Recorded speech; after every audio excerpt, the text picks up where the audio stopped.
Hello, it is Ryan, and I was on a flight the other day playing one of my favorite social spin slot games on ChumbaCasino.com. I looked over at the person sitting next to me, and you know what they were doing?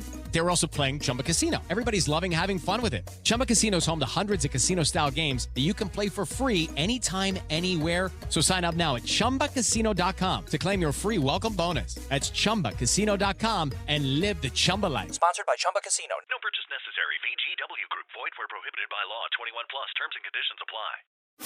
The following podcast is brought to you exclusively by the Rad Rob Radio Network. Welcome to Straight Up 5 with Johnny Petraglia Jr. A hard-hitting, in-depth, cutting-edge look into the world of bowling. This podcast will not only cover all things bowling, but will also give you a raw look into real-life issues. You'll get unfettered access into the mind of one of the most gifted bowlers of this or any other generation.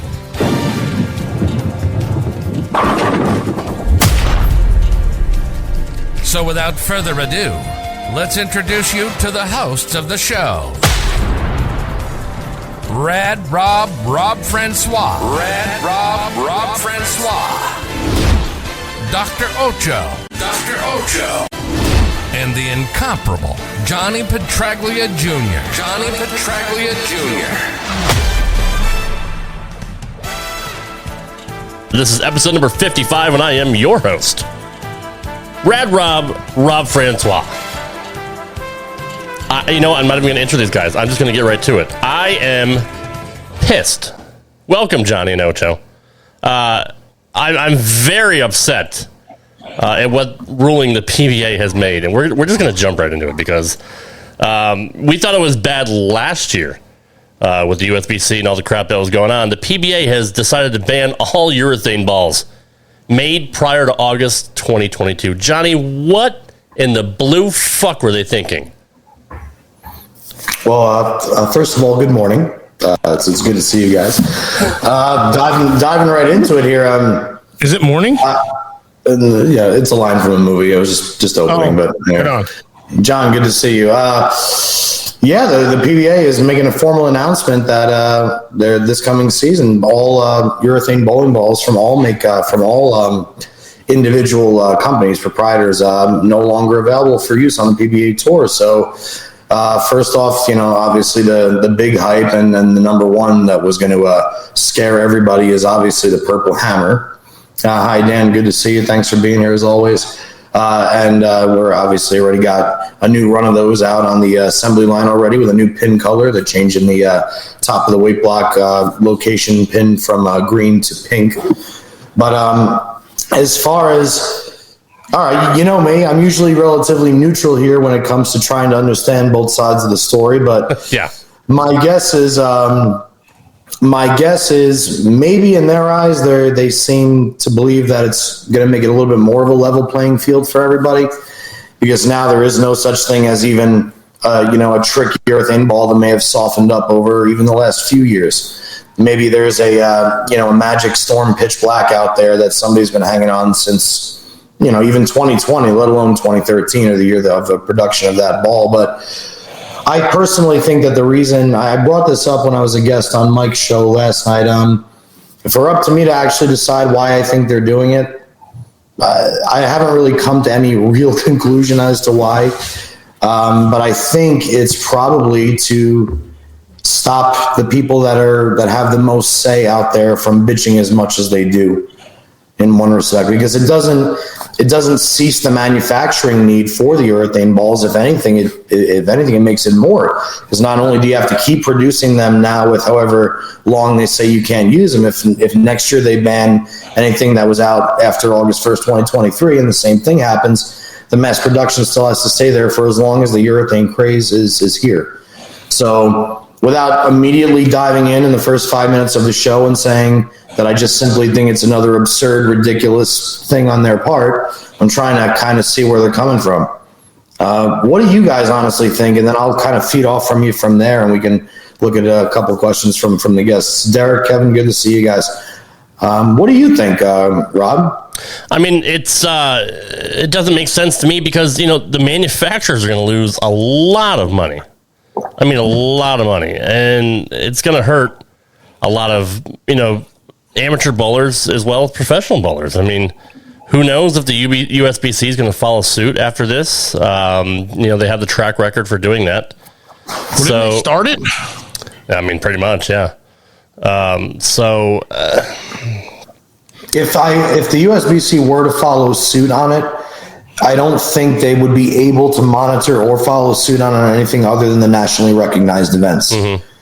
We're talking about, the Queens, USBC Open Championships, Youth Championships, maybe Team USA. But as far as local league bowling, I don't think it's going to affect anybody bowling local association tournaments or anything along those lines, even if USBC were to follow suit with the banning of it. Who figured out that urethane was good in the last few years? Was there one person in particular? I'll see you later, Rob. Okay. My camera's Was there behind. one person in particular and then everybody followed suit? Was it a lefty? Is there anybody? It started actually about 13 years ago at the World Series of Bowling in Detroit. It was actually the year that I was rooming with Ryan Simonelli, and Storm had come out with a ball called the Natural. They were the first company in quite a long time to push a urethane bowling ball as one of their new products, the same way they would push, and the new Absolute or the new Revenant.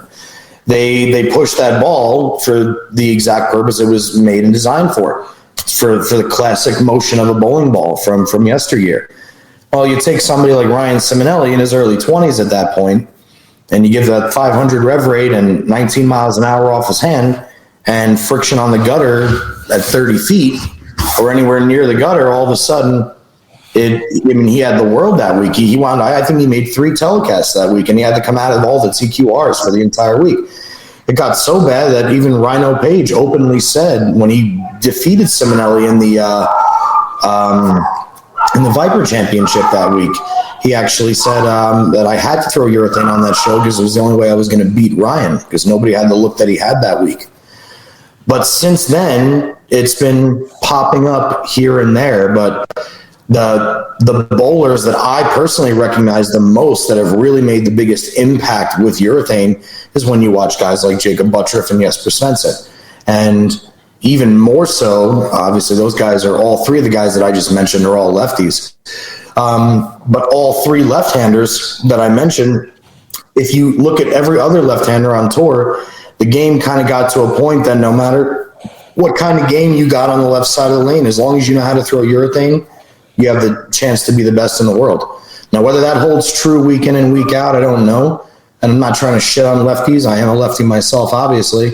But I'm really, really curious to see what happens to who actually becomes the best left-handers on the tour again with this new wave. Because let's just say, for instance, let's just limit Jesper Svensson and Jacob Buttriff to, they can still throw as many urethane balls as they want on tour, but they've all got to be brand new ones. I still think they're going to win titles. I don't think it's going to change it that drastically enough to that extent.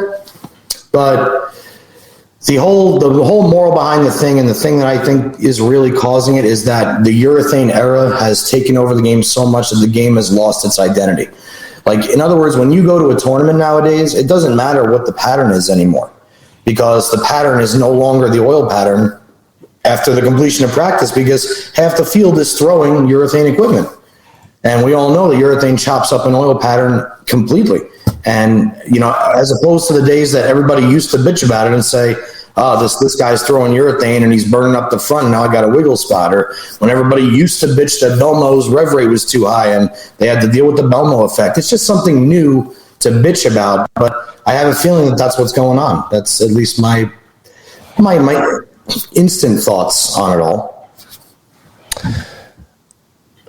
Is it really going to hurt the PBA, in the end? I mean, it levels the playing field for everybody, but like you said, it does kind of help the lefties. They're not burning up the oil as much as anybody else because there's not many lefties out there, and that's what a lot of people in the league bitch about is all the people using urethane and burning up all the oil by the end of the first game, and they got nowhere to shoot. They don't know how to adjust. but I don't think it's going to hurt the PBA that much. But I do think it's going to piss a lot of people off, especially the ball reps like Hammer and yourself with Brunswick, and it's not good for them. And I don't know what reaction the ball manufacturers are going to have, or if they've even made any statements yet. But I can't imagine they're going to be quiet about it. Do you think, Johnny? This to me is not as drastic as what they did at the Masters. Like, at least they're publicly announcing it ahead of time. A little bit ahead of time. I mean, the U.S. Open is what, a week away? So, but at least they gave them a little bit of leeway this time. But this isn't as drastic to me because at least they're not singling out a handful of players at one event for specific balls being quote unquote softer. And now at least what they're trying to do is say, you know what, these urethane balls, even though they test legal, once they go down the lane X amount of times and they've done their due diligence on the lanes and a couple of years go by and now their softness levels are too low. Is it crazy for us to monitor and check every single one? Like maybe some still come in legal, some are slightly below, but we can't even risk that chance because if the best bowler in the world even has one urethane bowling ball that's a tenth below the hardness number that's allowed, he has a slight advantage over the field. I think maybe they were trying to figure out a way to even the playing field completely without pissing off a specific group of people. Because whether you're left-handed or right-handed, everybody on tour nowadays throws urethane. Everybody starts tournaments with urethane. Two-handers go into tournaments, and one of the tricks in their bag is to throw it back up with urethane. Right. Because, I mean, there's so many ways to manipulate a bowling lane, a lane surface, a lane pattern, when you have a ball that's done hooking halfway down the lane and you combine it with raw talent. So, to me, I don't think it's as horrid of a rule that they could have introduced. Do I still think it's absurd? Absolutely. If I want to go out and drill 5 brand new rubber LT48s, even though they don't have a weight block in them, they still, they were produced in the mid 70s and they probably make the soft number now, but is that ball going to be illegal too? Eventually, are you going to ban certain loads of resin into a ball? Are we really trying to work towards giving everybody the exact same ball and just have at it and get rid of it? I'm curious to see where they go from here with it. I feel like that's what they are doing, Johnny, because maybe that would be a step towards trying to get into the Olympics, to legitimize it as a sport and not a hobby. If you have one ball for everybody, but then obviously you still take into account lefties and righties, and they're what's sort of looking there's not as many fucking lefties as righties. So I don't think that will ever I don't think it'll ever get into the Olympics, but. If what we're seeing, they're not banning all urethane. They're going to continue to still make urethane balls. They just can't use them prior to August, balls that were made prior to August 2022. Do you see this as just a stepping stone for them to kind of inch their way into banning urethane, period? It seems like it. It does. But that would just be insane. I mean, urethane was here before resin, and I mean, there's, JD say? Yeah, exactly. I don't know if it's going to be a full ban. Like I said, I think they're just trying, especially at that tour level, man. I have a feeling that they're just trying to silence all the people that really just despise urethane at the pinnacle level. Right. And nowadays it seems like the thing to do to cater to everybody and try and make everybody happy. Apparently we negotiate with terrorists these days. So it's gotten to a point for me, at least in my brain, is do I think it's absolutely idiotic? Yeah, I do. I think it's idiotic to say, oh, by the way, the weapons you've been using that have been helping you all this time, that have been perfectly legal, still are perfectly legal. Less than 2 weeks ago, they made the old hammers that they made illegal legal again. Did you guys know about that? No. Remember that whole thing? Yeah, they made those legal again, and then a few weeks later they released this information that none of them are even legal on the PBA Tour. So I don't even think they know what they're doing. I think the same way our next topic is going to really show you that they don't know what they're doing. Or let me be a little bit more modest here.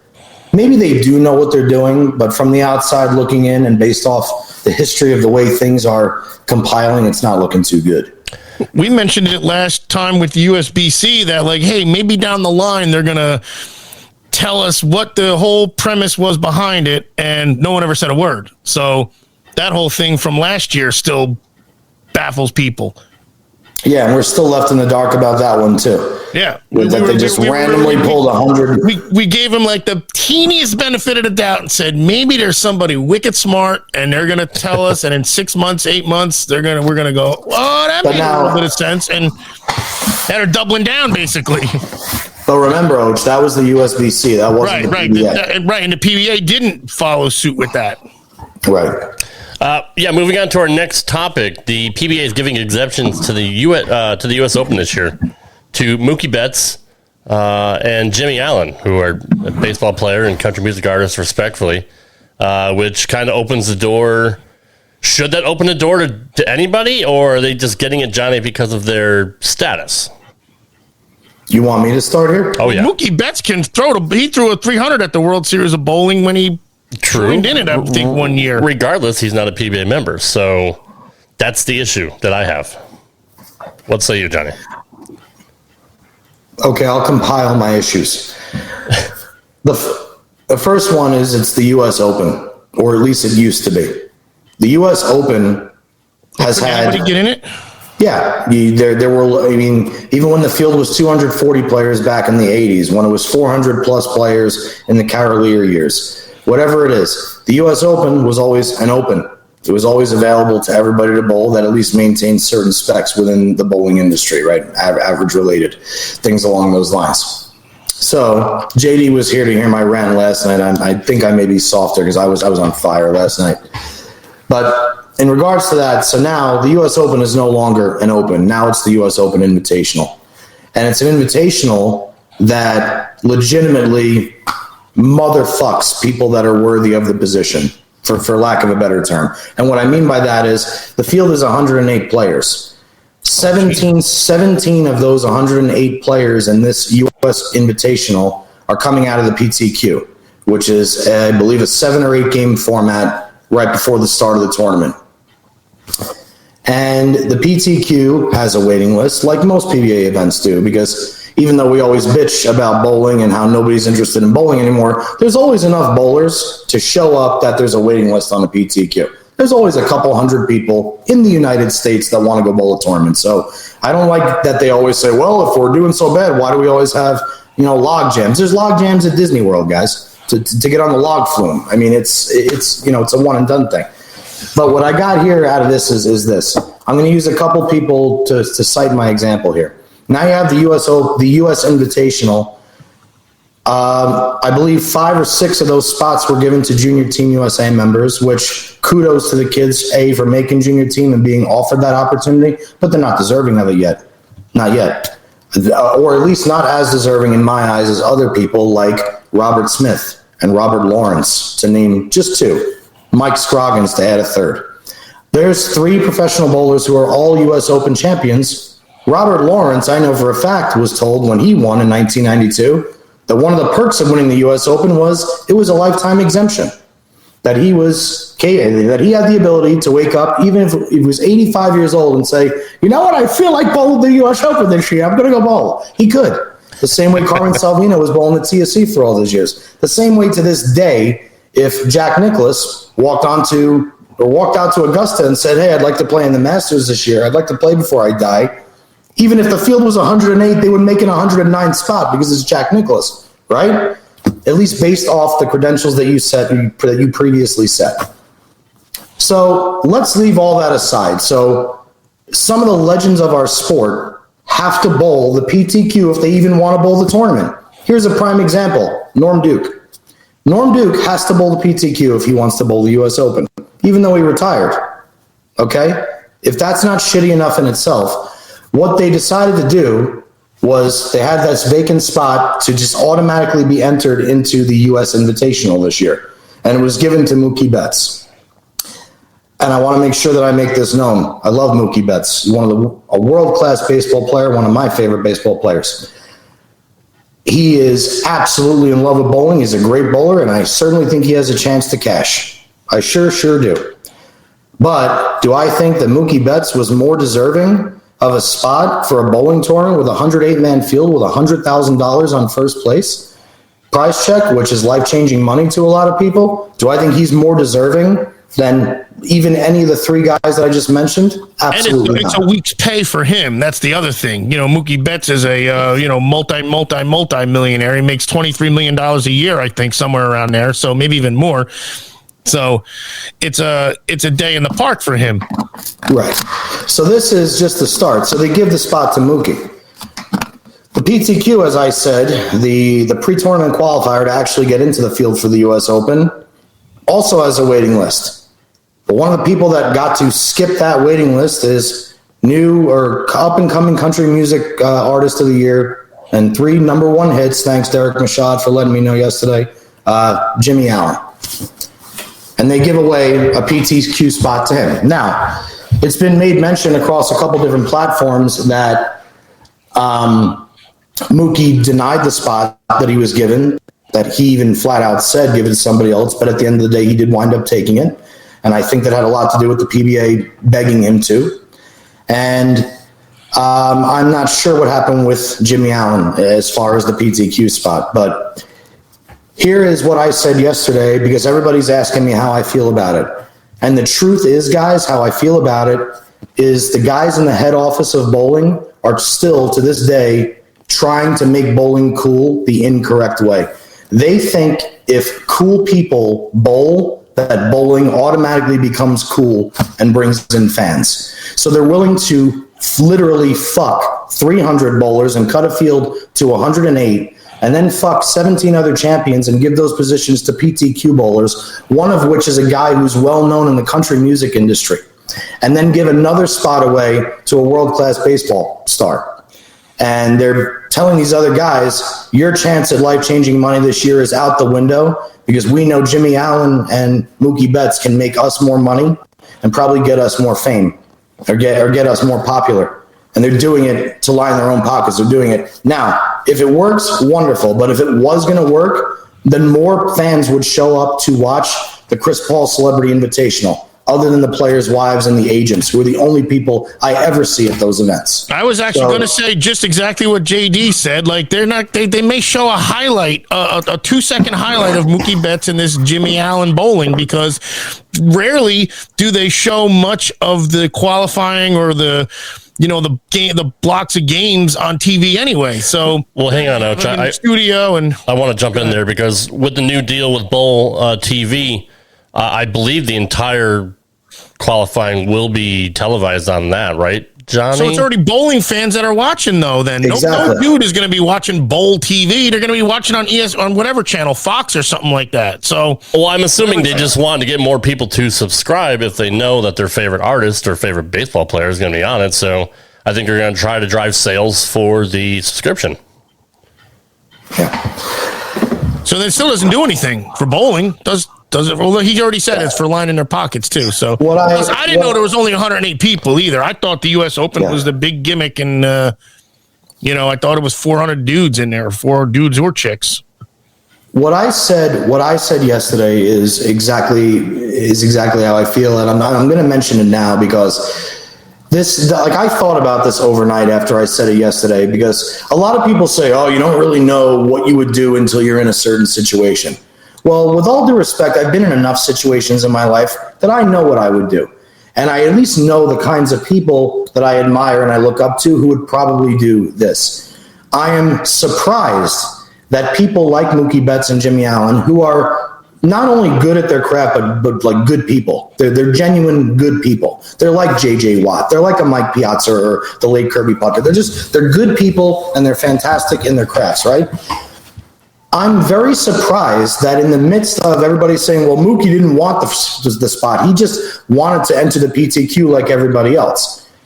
I wish Mookie would have stood up and said, Tom Clark, with all due respect, if you want me to be here, I'll be here for the week. I'll be your sideline reporter on the show, on the live show. I'll make an Instagram and a Twitter post every single day of random pictures with the bowlers. I'll invite 50 of my closest friends and ask 50 of their closest friends to bring 50 friends. That way you have a packed house. I'll do anything along those lines. I'll be in the presence of, because Mookie's the kind of person that loves bowling enough that he would do that. And that would get way more exposure to the sport, because now the sport is big enough that one of the biggest baseball players in the world wants to be in the bowling alley for the week of the U.S. Open. I'm surprised that neither of them turned around and said, you know what, put us on the waiting list like everybody else, but please don't give up an actual tournament spot to me and take it away from somebody else who could win life-changing money this week. So I think that I don't think in the end it's going to hurt anything. It certainly doesn't hurt bowling to have Mookie Betts and Jimmie Allen in the field. Do I think that random fans of baseball and country music are going to go download Bowl TV and watch them bowl? Fuck no. Absolutely not. And if they do, it's not going to change the ratings enough.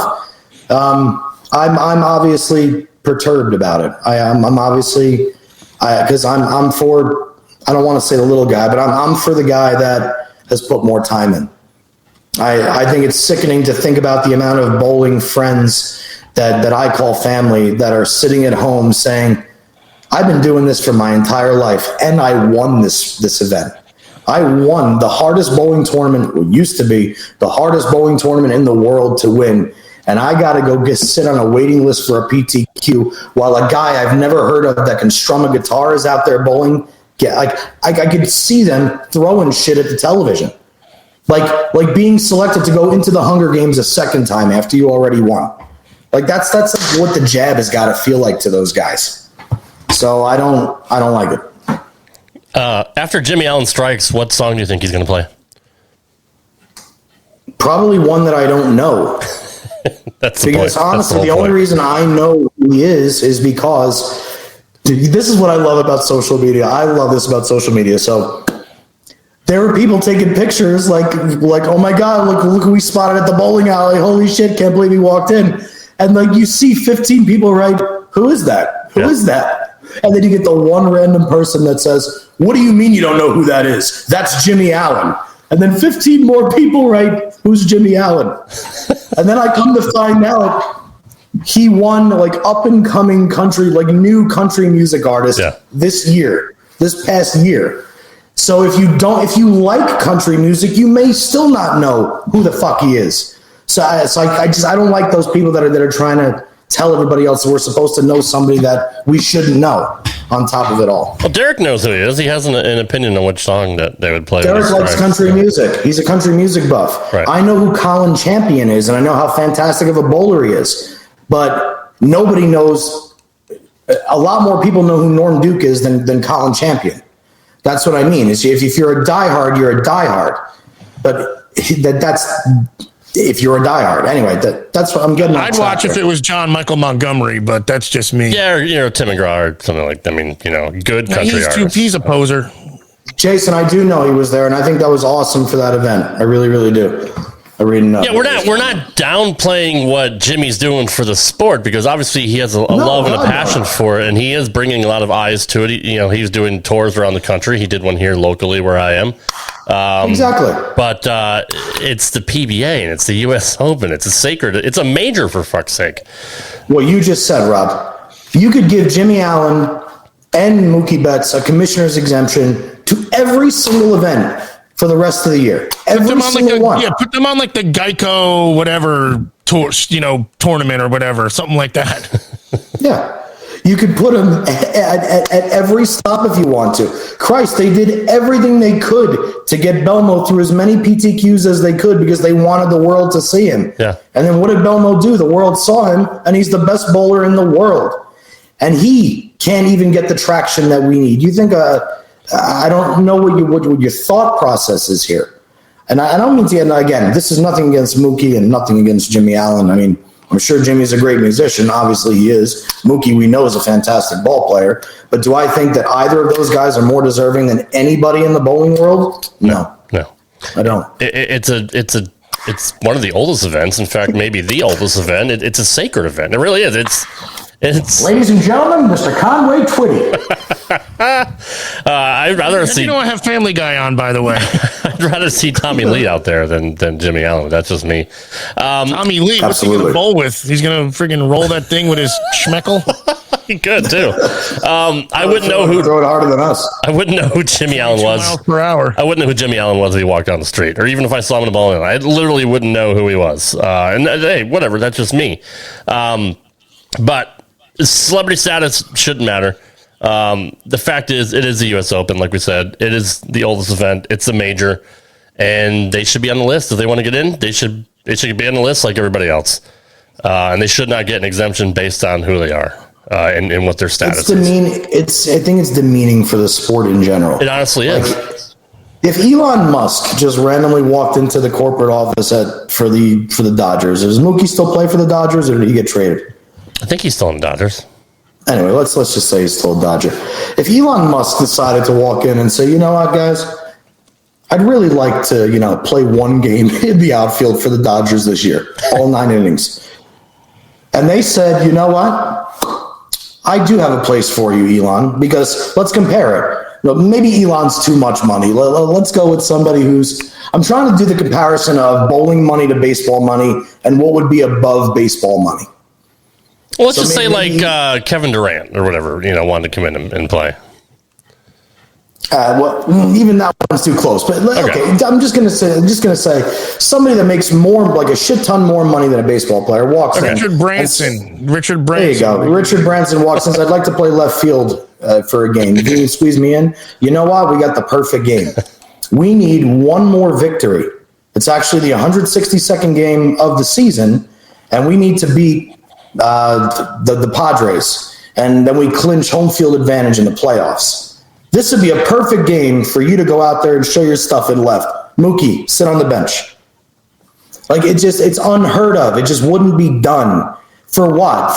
Because baseball doesn't need that much more exposure. They're financially sound. Why? Just like every other sport, they have sponsors. They have sponsors that pay money, that get people into the stands and the crowds, which we don't have. So you can bring every celebrity you want in, but any businessman, once you get above the hoopla of people loving people just because they're famous, then there actually comes the tier of the business mind and any business mind is going to say, it doesn't matter who you bring into the bowling alley. If you don't bring in the guys with the money, you're not going to make us any money, and we don't want anything that's not going to make us a profit. So you do it any which way you want, but what it all comes down to right now is the PBA is trying to squeeze whatever money they can out of everybody these days by making bowling seem more legit because it's cool and accepted in other areas of the world, in other crafts. Ocho, what say you? You're the average guy. You're the average Joe or John or whatever you want to call it. I'm far superior to most. What are you talking about? There's nothing I can't do. Shot 696. I mean, what? I should. Where's my exemption? Damn it! I'll bring 3 bowling balls. The only one there, and these 2. That's all I need. Peaks. Well, that's going to lead into another topic I have, but just to wrap up this one, what do you think of what Johnny said, or what do you think in general of them allowing Mookie and Jimmie Allen in? That example was perfect with the Richard Branson thing. Luckily, I came up with it, but spot on. That is fair.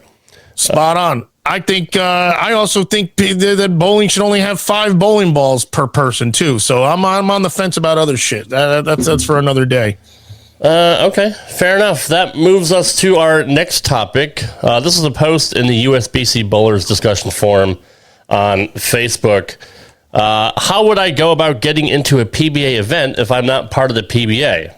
Well, you could be a famous ball player or a country music star. Yeah. Or here is actually what the eligibility rules are for that. A participant must be a USBC member in good standing. Non-members must meet the PBA minimum average requirements of 200 for 36 games in a USBC sanctioned league. PBA members have priority over any non-member. So, Ocho, obviously, with your average and how long you've been bowling, you clearly have higher than 200 for over 36 games. So you, sir, could join the PBA Tour. Wait, it said if you're a non-USB. Wait. So you must be non-PBA members must meet the PBA minimum average requirement for 200 and must be in good standing with the USBC in the USBC league. Because it sounded like there were 2 options, and one of them you didn't even have to have a 200 average. You just had to have like a And there's someone who can probably get an exemption too, by the way. My girlfriend's watching us live. She never does that. No, never. Can you join what? Sorry to cut you join the off PBA. there. She can join the PBA. Of course she could. Absolutely. You got to see her bowl with her crown jewel. She should be the sideline reporter. You talk about eyeballs? Come on. For fuck's sake. I'm sure she could do better than, even though that other chick is hot too. What's her name? I'm assuming you're thinking of Daria. No. The chick who does who always like stumbles on her words. She doesn't know shit about. Oh, Kimberly Pressler. Oh, that chick. Yeah. I like her though. Here, like, can I put it while we're talking about Mookie Betts? Can I relate the credentials for being a PBA member to baseball? Sure. Yes. You know how I always talk about the pins have been the same weight for 100 years, right? 3 pounds, 6 ounces. Everything else changes around it, and the pins just stay the same weight. A 200 average has been the staple for maintaining that average for 2 consecutive years under the USBC and even ABC flags for a long time. It has not changed. Because it used to be hard. Averaging 200 in league nowadays is like being asked to play on the all-star team in your Babe Ruth league when you were 13, 12, 11 years old. It was like there were probably 40 kids in your town, 30 of them tried out for baseball, and 15 of them made the team, and then 3 kids from each of the 5 teams got selected to play in the all-star game. So you had like a 68% chance, or whatever the number was, to make it to the all-star team if you made a team in Babe Ruth baseball. That's averaging 200.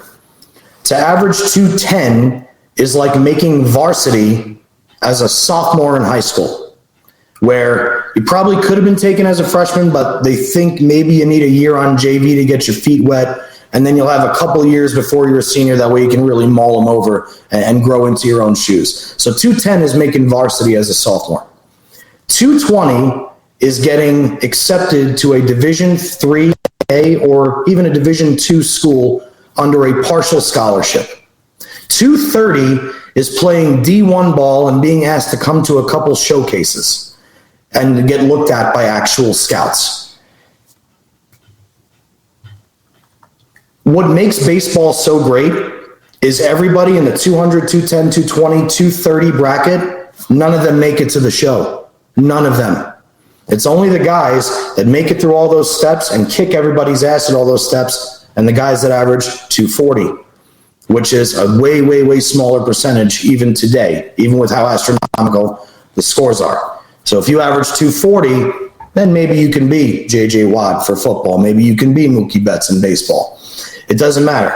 But the thing about it is they have never told a baseball player that averages 200, oh, you can 100% go get your MLB card. And you don't see people walking around showing videos of themselves swinging a bat like this saying, got my new Easton this week. Special thanks for wrapping the handle. Look at how hard I've been working. And they swing like a complete jerk off. That, like, I promise you guys, Mookie Betts is not looking at that Facebook post and giving it a like and saying, this guy should come compete against me in the Major League Baseball. It doesn't happen. So you are decent. You're making bowling. Instead of trying to make bowling show people how hard bowling is, you are trying to. You're insulting it, you're insulting it. That's the word. You're insulting it. And like Jim just said, like we were talking about earlier, there is so much more money in other sports. Absolutely. But if I told you right now that every year 2 or 3 guys in professional bowling are going to make $500,000 just the way Kyle Troop did, that would get more people involved in bowling, and that would get more sponsors. It always goes back to money. No matter how much everybody tries to play like money isn't everything in this, then of course money is a driving factor. 100% money is a driving factor. Even guys that go out and play golf on the weekends. I'm telling you right now, they may have no aspirations to go on tour whatsoever, but they do have an aspiration of playing 3 strokes better than they did the week before, so they can take their $50 from their friend that they're playing in skins. 100%, it drives you more. Why do so many people bet on sports? Because it's more fun to watch them when you have an incentive to win something extra, right? Right. It's like you guys say, it's insulting to the sport of bowling to allow the Babe Ruth 13-year-old all-star to publicly announce that he's capable of playing with Mookie Betts. The same way it's improper, Rob, for you to say that you belong on the same lanes as Tommy Jones. I don't care if you average 200 in the league for 10 consecutive years. Ocho, you too. It doesn't matter. Because I know people that throw the ball backwards that average 200. I know people that don't even look at the bowling lane and average 200. It's insanity. Well, let me ask you this, Johnny. I'm reading all the comments, but now you guys got me going again, so I'm missing half of them. But sorry, I'm not as interactive with you guys tonight. I'm obviously fired up this evening. The 205 minimum. The 205 minimum is pretty much is that just for the regional tour? Or is that for the PBA as a whole? Can regional members bowl regular PBA tournaments? Yes. Okay, then why have two different tours? Just because, like, is that like? I mean, to me, that's like minor league and major league. Okay. So the regional tour is the stepping stone. It's like playing in AAA. Okay. If you make it to AAA, that's going to be where you actually find out if you can make it on the show. For instance, here's a prime example: Tim Foy. Tim Foy Jr. I've known since we were both kids. Tim Foy has been on tour for a long time. He's younger than me, a couple of years younger than me. He's been on tour for a long time, but now he's hitting his stride. He's winning tons and tons of regionals. He's winning. He's making it to TV shows on the national tour. He's blossoming, so to speak. He's put in his time. That is a product of the regional tour. It's understanding the grind. It's understanding the transition. It's being in the element every single week. And everybody always says, trust the process. That's the process. The process is following the stepping stones and believing that you're continuing on the right track, even though you can't see the destination in front of you. You have to understand it. It's the same, like I always use the weightlifting reference. If you go to the gym 3 consecutive days, you will see nothing. If you go to the gym 3 consecutive weeks, you will see nothing. But if you go to the gym for 6 consecutive months, you will see something. That's that mindset. And guys like a Tim Foy and the guys in the regional program, they have that. Even the weekend warriors that go bowl. My God, my friends, when I would go out in California, I mean, they travel to local bowling events every single weekend. Those guys are badass, and the women. It may not be the regional program per se, but trust me, those tournaments that they're bowling, that NDO team, I put them up against any regional circuit. So it's available pretty much everywhere. What did Stephanie say? She said, I think the bar being so low to join the PBA also opens up the issue where now you have people joining for the sheer fact or that they want to bowl once or twice to treat it like a pro-am and hope they cross with Belmore or Kyle. That's always been the case. That's 100%, and that will always be the case, there's nothing wrong with that, but you're exactly right. This is a good question, Johnny. Hey, Steve. I like you a lot, but the skill gap from amateur to professional is probably smaller in bowling than every other sport. That's why people have that opinion. Golf is legitimately the toughest sport by comparison. I agree, Steve, and here's the craziest part. Toughest sport by comparison. The winner of a golf tournament over the course of 4 days typically wins by 1, 2, or 3 strokes, which means they swing the golf club one less time than the guy that comes in second or third. Over the span of a 56-game bowling tournament, the guy that leads the bowling tournament usually out-averages the guy in second by 3 or 4 pins a game, if that, unless they ran away with it for the tournament, which comes out to a similar percentage there. I'm in no way, shape, or form saying that bowling is easier than golf or harder than golf. It is not. Golf is certainly the toughest sport by competition, 100%. I agree with you there. The only thing that golf does offer that bowling doesn't is an ability to manipulate the variables. In other words, if you hit one behind a tree, you can still hit a low laser and run it up to the green and still get up and down for par. In bowling, if you dead yank it and you go through the beak and you leave the big 4, it's 6-2. So that's the only difference that I see there. The gap, I don't know. I don't know how many +4 handicaps there are in the world. But to put it in perfect perspective, Ronnie Russell's a +2 or a +3 handicap. And he's trying or has been trying to make it on one of the golf tours. Anybody that even tries to get on a golf tour is already a god in my book. 100%. But I do respect Steve's comment there. It's actually a really, really good one. All right, let's move on to our final topic, which I am dubbing the idiotic post of the week. I'm not going to say who posted this or what where. Did you write, Rob? Oh, shut up, Ocho. I'm not going to say who did it or where it was from, but it was a Facebook group. And Johnny had sent this to us in our private chat. An unknown gentleman said, 829 for the first set. Could have been a lot better. Johnny, this seemed to set you off. 3 games he's talking? And we kind of touched on this last week about bowlers being better than they actually think they are because of Ocho's big red wiffle ball bet. What do you think of this post? You're the one that brought it to us. What are your thoughts?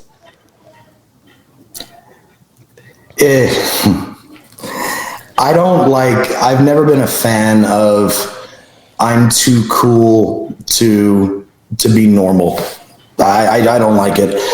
First off, anybody that, with no emotion, with no exclamation point, with no LOL, with no smiley face, with no nothing, just 829 first set, ... should have been a lot better, ... or could have been a lot more. First off, it couldn't have been a lot more because if you shot 830, it means you missed 3 or 4 times. So you're already wrong in that respect. It only could have been 71 pins better. And if that were the case, you would have been one of 35 people in history to accomplish that feat since the game's inception in 1895.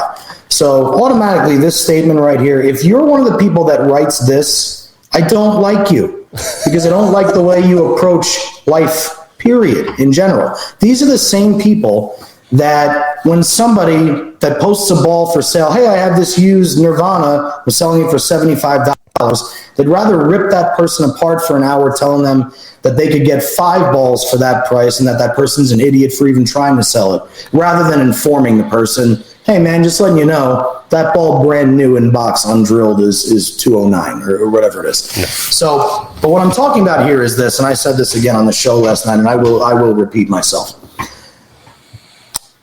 When I read this comment, I was sitting in the yard. I was sitting in my yard, and I was looking out at the pool. And I just, you know me, I'm crazy. So I imagine I had a school class in front of me. And I said, kids, by a show of hands, how many of you think that you are perfect? Can you all just raise your hand, please? Please? Nobody, right? Because nobody is perfect. Nobody on this planet is perfect. It's what makes people so great. Everybody is unique in their own individual way, and everybody's got something wrong with them. I twitch. My armpits sweat a lot. My feet smell, amongst every other thing. But there's just a couple, right? So nobody's perfect. When you write something like this says that 33 of the 36 shots I threw last night, I threw as purely as a human being possibly could. And I was given the reward that I was deserving of for those 33 balls. And for those other 3, which I also pured, I split my mark at the arrows, I split my mark at the break point, and I literally split the 8-9 on those other 3 shots that didn't strike, and they randomly got stood up as they were trying to slide off the deck. It was so nice. It just should have been so much. You are basically telling the world that you are perfect when you write this about this score. It's idiotic to me. I think I remember a time when shooting 800 was cool. I remember when it was respectful. Even when people wanted to hate you, if you bowled 800, somebody at least had the decency to come over and shake your hand. Now it's looked upon like it's just another day in the park, baby. What's up, Adam? I do this every week. If you did this every week, bro, go bowl something where maybe other people can hear your name. But I get excited when I shoot 770. I know. I get excited when I throw a 4-bagger because I like to throw strikes. I think it's cool. I love bowling. So of course I still get excited when I bowl. I understand what it's like to be level-headed, got a lot of focus to do. Dude, you're bowling the military championships. This tournament is 3 games a day over 3 days. This was on the 9 a.m. squad on Tuesday. You don't bowl again until 8 p.m. on Wednesday. Like, you don't have to be so goddamn humble about it. It's not like you're going right into it and you're going to be feeding off this crazy high emotion. You can put an exclamation point in there or something. You average 270, 276, for Christ's sake.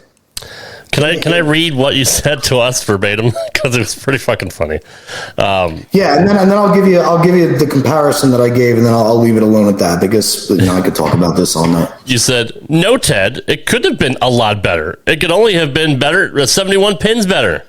No, Ted, your 276 average could not have been better. Fucking morons."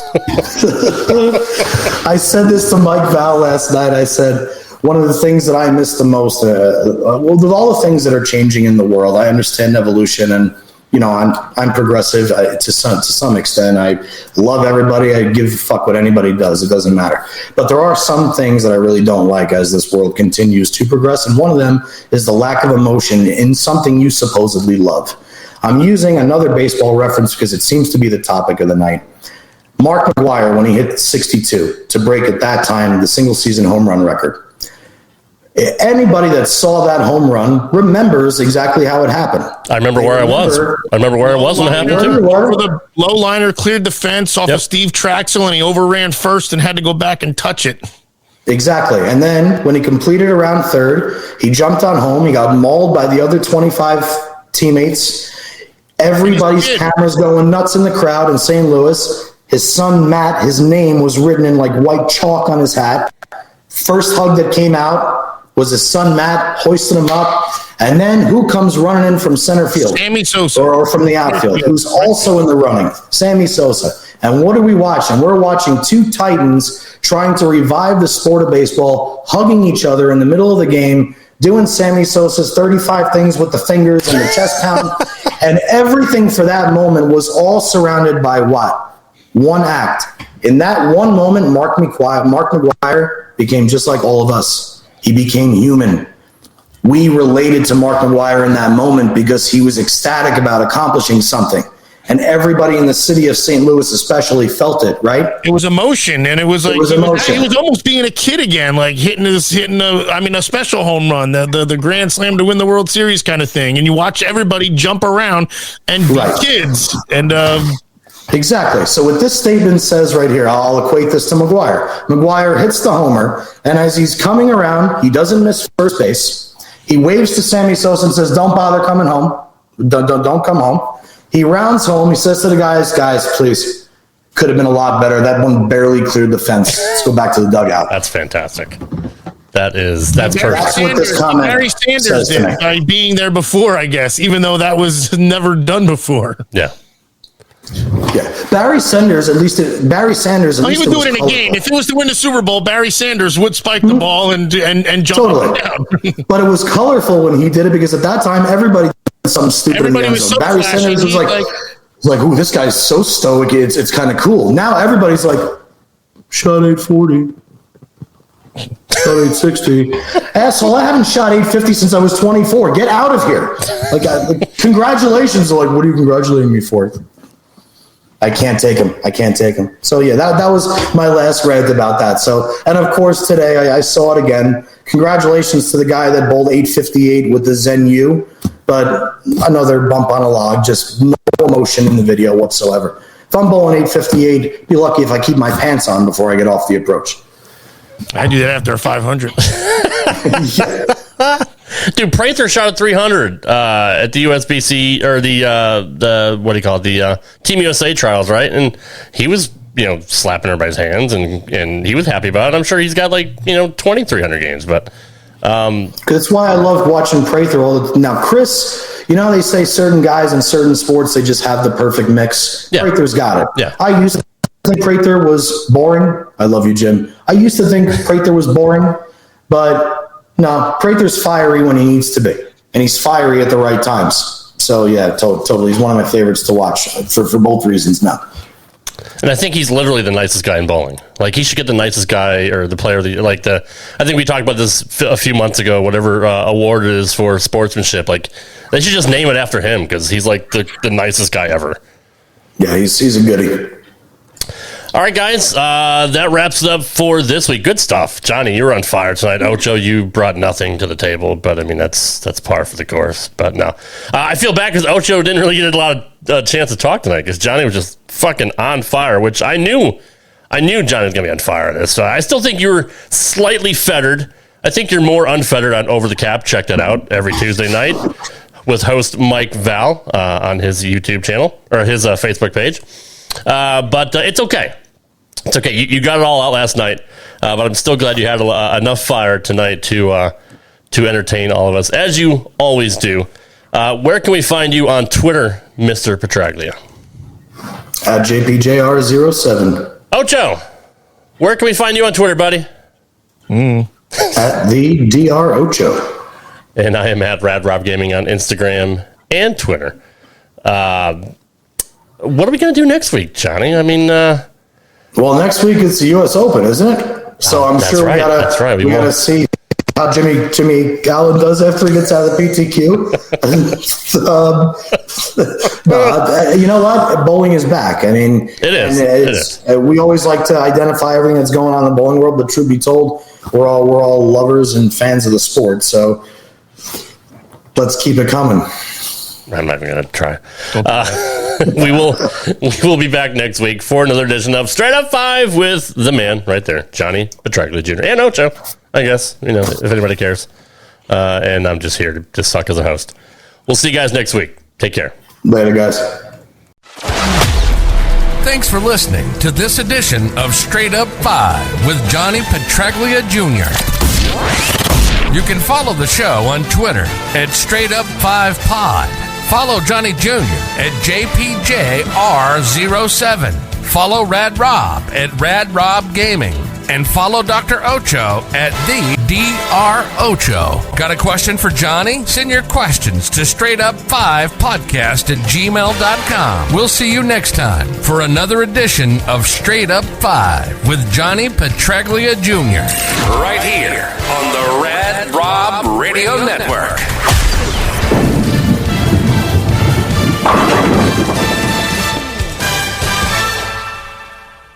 How to have fun anytime, anywhere. Step 1. Go to ChumbaCasino.com. ChumbaCasino.com. Got it. Step 2. Collect your welcome bonus. Come to Papa welcome bonus. Step 3. Play hundreds of casino-style games for free. That's a lot of games. All for free? Step 4. Unleash your excitement. Woohoo!